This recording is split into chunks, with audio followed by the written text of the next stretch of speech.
नमस्कार। पिछले अध्याय में हमने बीए पार्ट फर्स्ट के सेकंड पेपर इंडियन सोसाइटी के टॉपिक सोशल स्ट्रैटिफिकेशन के बारे में हमने यहाँ बात की। कॉन्सेप्ट ऑफ सोशल स्ट्रैटिफिकेशन, इसकी आवश्यकता क्यों पड़ी और सोशल स्ट्रैटिफिकेशन किसे कहते हैं, इसके बारे में हमने चर्चा की। पहली बात तो ये कि यहाँ मूल प्रश्न यह उपस्थित होता है कि स्तरीकरण की आवश्यकता क्यों पड़ती है। पिछले व्याख्यान में भी मैंने इस पर बात की थी। हम ये समझने की कोशिश करेंगे कि ये स्तरीकरण क्या है और इसकी आवश्यकता क्या है। ये पिछले व्याख्यान पर भी मैंने बात की। आज हम पुनः इसको रिपीट कर रहे हैं कि सामाजिकरण सामाजिक स्तरीकरण की आवश्यकता क्यों पड़ी। तो सामाजिक स्तरीकरण इस कारण जरूरी होता है कि समाज में विभिन्न कार्यों के सफलतापूर्वक संपादन या उसके निर्वहन के लिए विभिन्न योग्यता, बुद्धि एवं प्रशिक्षण वाले व्यक्तियों की आवश्यकता पड़ती है।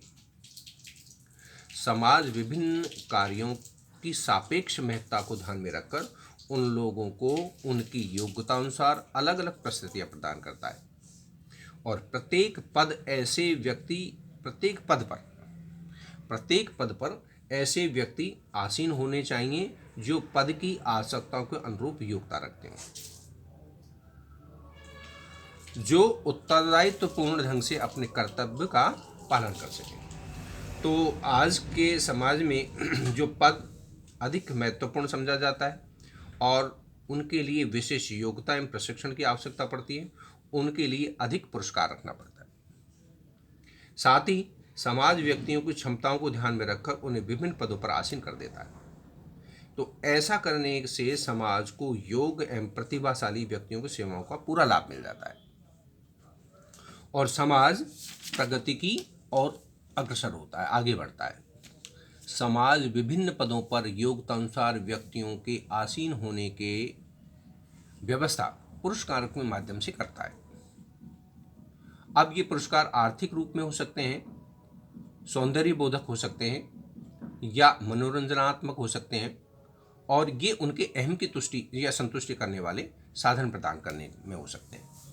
तो इस प्रकार इन पुरस्कारों का विभिन्न पदों के अनुसार असमान वितरण की आवश्यकता होती है और इसी से लोगों को विभिन्न दायित्वों को परिश्रम एवं अध्यवसाय के साथ निभाने की प्रेरणा मिलती है। स्पष्ट रूप से सामाजिक स्तरीकरण प्रत्येक समाज में अनिवार्य पाया जाता है और सामाजिक स्तरीकरण की आवश्यकता पर जोर देते हुए किंगस्ले डेविस ने कहा है कि यदि समाज की विभिन्न स्थितियों की अधिकार तथा परिलब्धि असमान है तो समाज में अनेक स्तरों का होना अनिवार्य है, क्योंकि समाज में स्तरीकरण का अभिप्राय भी यही है।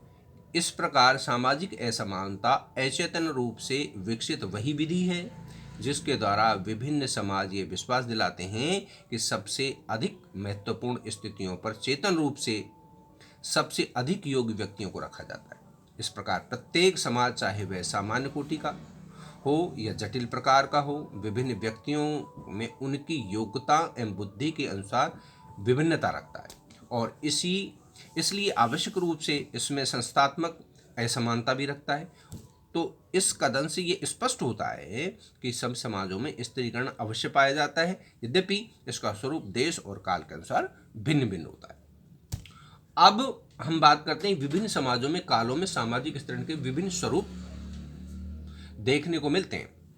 विश्व में विभिन्न समाजों में स्तरीकरण के प्रमुख दो स्वरूप ही पाए जाते हैं।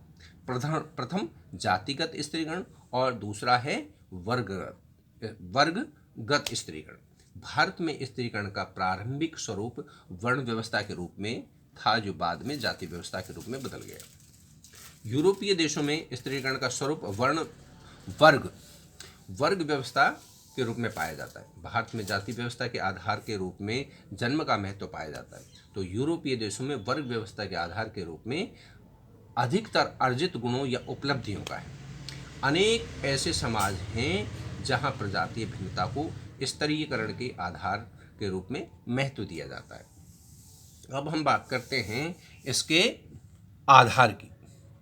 तो सामाजिक स्थिरीकरण के परंपरागत जो आधार हैं वो है व्यवसाय, जन्म, आयु, गुण एवं स्वभाव और प्रजातीय भिन्नता।